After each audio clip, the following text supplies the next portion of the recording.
2022 is packed with massive game releases, but what if you don't want to traverse the Forbidden West, or touch George R.R. Martin's Elden Ring? What if you just want to cruise in your humble 2016 Renault Clio, or more commonly known as the Pedo Wagon?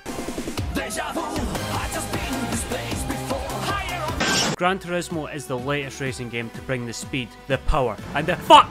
Because not only is this a racing game, it's Sony's flagship sim racing game that aces its insane attention to detail, excellent handling, and exhilarating races. But before anything, few disclaimers. I'm not a car guy. Don't get me wrong, I love cars. But what the fuck am I looking at? Oh, that's why I was so shy at driving. See, I didn't adjust the toe angle. And it is probably hard to tell, but I'm actually one of the worst drivers ever. Also, I'm not using a steering wheel. So all that combined makes this as credible as an IGN review. But cut me some slack, I'm a gamer. I don't have time to drive cars, and how do I even talk about the gunplay of Gran Turismo? But even for a casual, there's so much in Gran Turismo 7 to love. This is a game made by people who love cars just as much as they love making games. Through its attention to detail and presentation, makes you appreciate cars. Firstly, you've got this game's career mode, where you talk to strangers about cars. Welcome, you must be Baldy. Shut the fuck up, you ballistic baldy bitch! The game sets you off to obtain 3 specific cars which can be bought or earned by winning races. After you get the cars, you get some history about the cars before moving on to the next set. I've got to say, for as basic as it is, I really like this system. It's a great way of giving you direction and constantly getting you to try new cars. It's a really satisfying loop that ensures no race is the same, as it slowly teaches you the mechanics whilst expanding the car roster.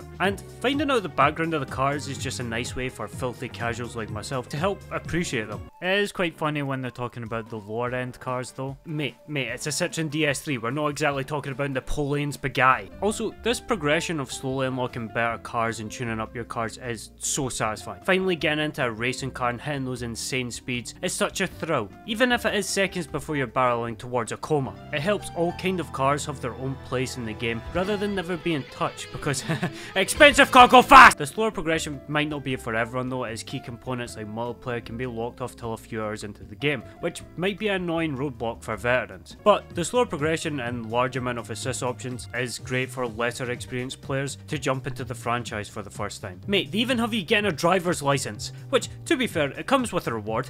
What the fuck is this? Do I look like a paedophile? Not to mention the amount of wee extras this game has, from its wacky music races to taking photos of your favourite cars all around the globe. Feel like this might be disrespectful. Okay, I don't know how I've not actually spoke about the driving yet, but the cars feel unreal to drive, which, to be fair, you would hope as it is a racing game, but the handling, sound and weight to the cars make the driving so much fun. And as IGN would say, it really makes you feel like a car. Due to its sim-like nature, driving is challenging, with it requiring you to really learn the cars and tracks with their own unique traits on top of the base mechanics. To the point, I straight up can't drive a Camaro. Okay, in my defense, the steering wheel is on the wrong side. It's really not my fault. It's this challenge that makes the game so addicting. It is so rewarding finding the cars you love where you start off struggling to even handle them, but progressively getting more and more confident with the car and your own abilities. It's that constant progression that makes those close overtakes, tight corners and faster lap times so rewarding, which when added on top of the amazing visuals and stellar sound design makes the driving such an immersive, captivating experience. Also, I've got to mention, since I was using the DualSense, the haptic feedback and adaptive triggers are absolutely fantastic. And finally, just a wee thing, there's a replay of your races after you race, which is a small thing that most people won't care about, but I've got to say, I really like it a lot for watching back those close, intense races. Ignore that. I will say though, the amount of rolling starts where you start in last place is a bit excessive. These are fun, but doing them back to back just makes every race feel like a catch-up rather than a consistent battle for first place. I would be more inclined to try harder difficulties if I wasn't last place at the start of every fucking race! Also, I normally prefer third person in car games, but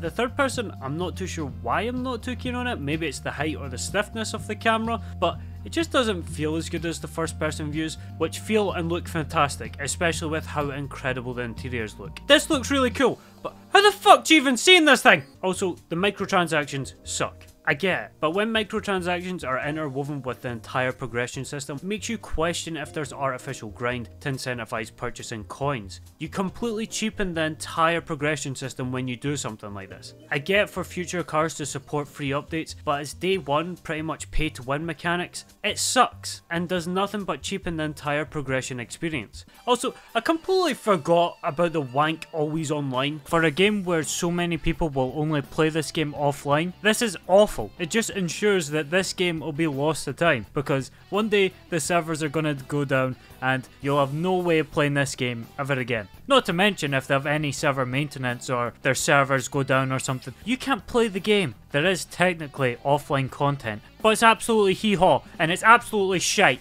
To conclude, I still know nothing about cars. Well, apart from that, I now know the Renault Clio RS 220 Trophy 15 has a slightly higher PP than the Renault Clio RS 220 Trophy 16. So yeah, core game, great. Deceptive monetization practices for a 70 quid game, bad. But to wrap up this Scottish opinion, where does it sit on the most prestigious ranking system of all time that consists of every game I've reviewed until this very moment? Well, I'd say it's banging. Also, there's a wee update list now because my mind changes all the time, so if Call of Duty Vanguard is in Mel Gibson next year, don't blame me, blame my brain.